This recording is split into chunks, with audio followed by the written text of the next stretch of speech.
올해 서울 방문이 실현되기를 고대했으나 이루어지지 못한 것을 못내 아쉬워했다. 대시 김의겸 청와대 대변인. 김의겸 청와대 대변인은 친서에서 김 위원장이 올해 서울 방문이 실현되기를 고대했으나 이루어지지 못한 것을 못내 아쉬워했다며 앞으로 상황을 주시하면서 서울을 방문하겠다는 강한 의지를 나타냈다고 밝혔다.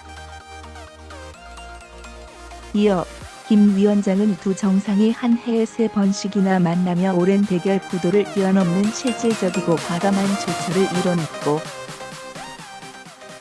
이를 통해 우리 민족을 군사적 긴장과 전쟁의 공포로부터 벗어나게 했다는 점을 강조했다고 말했다. 또한 2019년에도 자주 만나 한반도 평화 번영을 위한 논의를 진척시키고 한반도 비핵화 문제도 함께 해결해 나갈 용의가 있음을 밝혔다고 전했다. 친서에 대해 문재인 대통령은 새해에도 자주 만나 평화와 번영을 위한 실천적 문제와 비핵화 문제를 함께 풀어나가고자 한다는 김 위원장의 뜻이 매우 반갑다고 밝혔다. 이해찬 더불어민주당 대표가 장애인위원회 발대식에서 장애인을 비하했다는 뉴스를 봤다. 그가 한 말은 다음과 같다. 신체장애인보다 한심한 정상일까 싶을 정도로 정치권에 정신장애인이 많이 있다. 포용하기 쉽지 않다.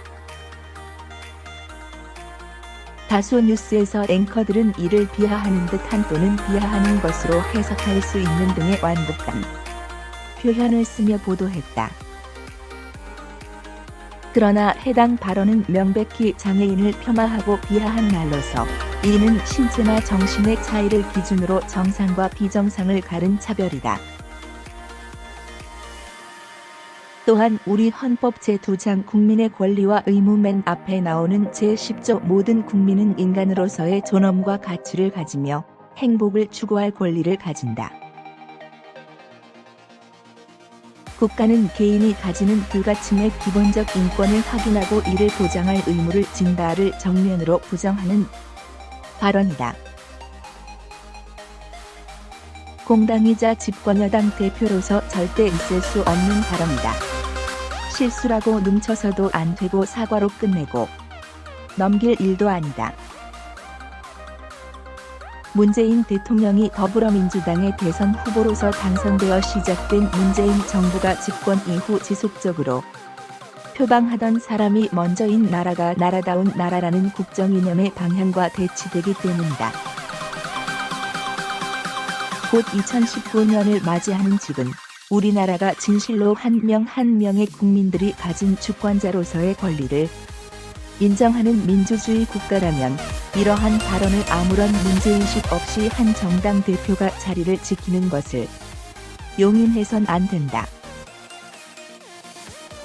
이해찬 더불어민주당 대표는 대표직에서 물러나야 한다. 실수, 생각의 차이, 정치 실력 등의 말들로 덮고 넘어가는 것은 더불어민주당의 발전에도 해악일 뿐 아니라 문재인 정부에 나아갈 바와 공기처럼 인권이 수호되어야 할 미래의 대한민국에도 결코 바람직하지 않다. 또한 신체장애인이 함께 했던 그 자리에서 이해찬 대표의 발언에 2차례나 웃으며 동조하느라 자신들이 어떤 행위를 하는지 자각하지 못했던 동석자들도 함께 책임을 져야 할 사안이다.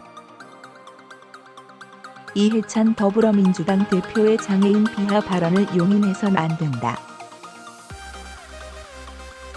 더불어민주당의 당원들과 정치인들은 자당의 건강한 발전을 위해 당의 신념에 맞는 확고한 결심을 보여주어 자당의 집권을 지지하고 응원하였던 국민들에게 책임 있는 자세를 보여주어야 한다. 그것이 더불어민주당의 집권기를 살고 있는 절대 다수 비민주당원 국민들을 향해 정당인으로서 할 수 있는 최선의 사과이다. 더불어민주당이 집권여당으로서 갈수록 낮아지는 대통령의 지지율과 자당의 집권 수성을 고민하고 있다면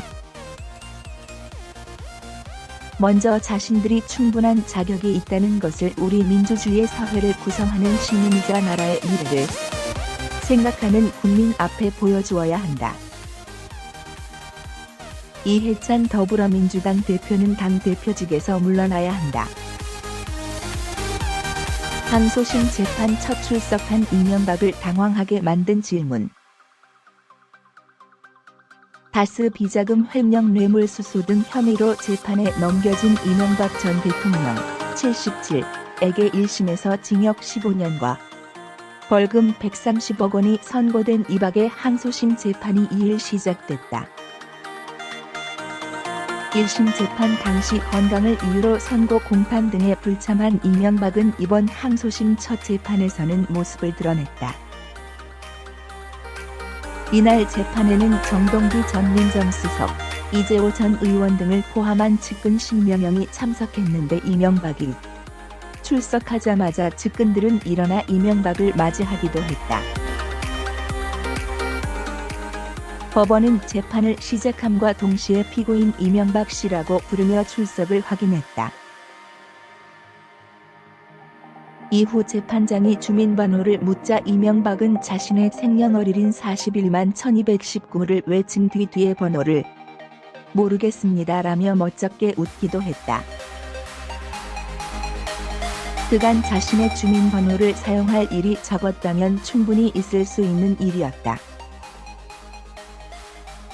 공판이 시작되자 이명박 측 변호인인 강훈 변호사는 다스 실소 유주 의혹과 관련해 검찰이 제시하는 증거는 다스가 이전 대통령이 설립한 회사라는 김성우 전 다스 사장의 진술 증거뿐인데 신빙성이 없다며 다스가 누구 겁니까는 사회를 큰 혼란에 빠뜨린 질문.